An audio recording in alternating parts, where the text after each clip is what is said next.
kesehatan kita berawal dari mitokondria yang ada di dalam sel. Ya, boleh.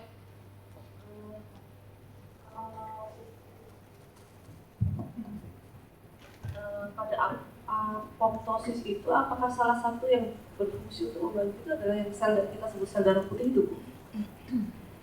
Kemudian yang itu yang pertama, Bu. Yang kedua, dalam kaitannya dengan kasus sekarang banyak orang yang sakitnya itu tidak jelas autoimun, tapi itu penyebabnya tidak jelas.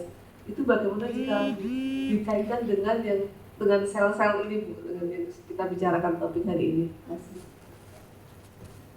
Sel darah putih lebih ke fagositosis. Fagositosis itu yang tidak saya tulis ya Bapak Ibu, karena memang fagositosis itu memakan sampah-sampah tadi. Ya, memakan sampah-sampah tadi.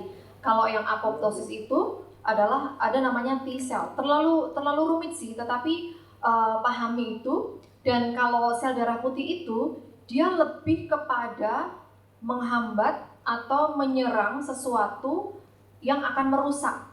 Jadi misalnya ada infeksi, maka semuanya berkumpul di sana, ada serangan, semuanya berkumpul ke sana.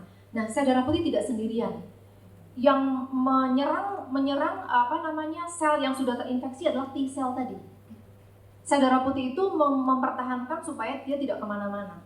Nah, infeksi itu bisa lokal, bisa nasional, bisa general. Artinya sebenarnya bisa hanya di tangan saja, bisa di liver saja kalau hepatitis, atau seluruh tubuh kita. Seperti tadi pertanyaan Ibu yang autoimun misalnya. Autoimun adalah satu keadaan tubuh di mana dia alergi dengan tentaranya sendiri. Repot banget ya. Kata-kata autoimun itu diagnosanya banyak sekali. Itu kita mesti melihat bahwa secara garis besar saja bahwa tubuhnya alergi terhadap tentaranya sendiri. Otomatis kita mesti bagaimana caranya mengubah program yang sudah ada menjadi yang seharusnya. Autoimun banyak menyebabkan kematian karena memang sel itu dari lahir sudah salah, dan kita tidak bisa menyalahkan pada saat hamil makan apa dan sebagainya. Ada yang menyerang sendi, misalnya rheumatoid arthritis, sampai akhirnya menjadi seperti robot. Jadi setiap sendi itu kaku dan kalaupun diberikan pengobatan harus dihantam dengan kortikosteroid yang akhirnya efek sampingnya osteoporosis dan sebagainya. Ada juga saya punya teman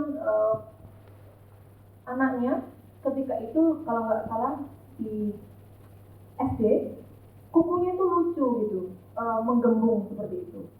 Dia periksakan ke 25 dokter di Indonesia, dia mengatakan tidak apa-apa. Tapi ketika ke Singapura, dokter langsung bilang ini atau autoimun. Banyak sekali, saya tidak hafal sih. Namanya tuh kayak virus leptospirose dan apa gitu ya. Ada banyak sekali. Kalau saya tuh udah melihat daftar itu kan yang kita kenal mungkin lupus ya.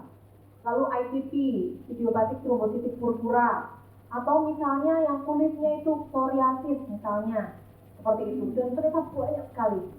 Nah, iya, variannya banyak. Nah, ternyata secara medis itu harus minum obat untuk itu seperti kanker gitu loh. Nah, teman saya itu tidak terima. Ini pasti ada sesuatu yang bisa dia lakukan.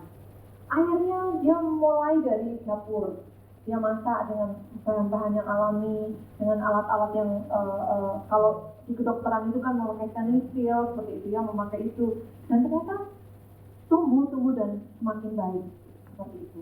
Jadi penanganan satu dengan yang lainnya berbeda. Ada seorang ibu yang didiagnosa lupus, itu sekarang dia masih hidup dan segar setelah dia hidup di Dieng. Dieng itu kampung halaman saya, Wonosobo maksudnya. Dieng itu dari Wonosobo naik, di sana udaranya sangat bersih dan dia bisa sehat di sana. Artinya penanganan autoimun itu sangat kompleks. Saya pun kalau misalnya ketemu sama orang autoimun atau ada teman-teman di member sinergi bertanya kepada saya selalu bertanya, ini autoimun yang mana ya? Sudah periksa ke dokter mana? Karena jujur saya tidak berani langsung klaim, oh pasti bisa ini, gitu. Karena ada juga yang alergi kolostrum. Kemarin saya kedatangan seorang bapak yang alergi kolostrum, Bapak Ibu. Bingung kan? Karena kolostrum itu anti alergi. Kolostrum itu bisa juga untuk autoimun, tapi dia nggak bisa terima.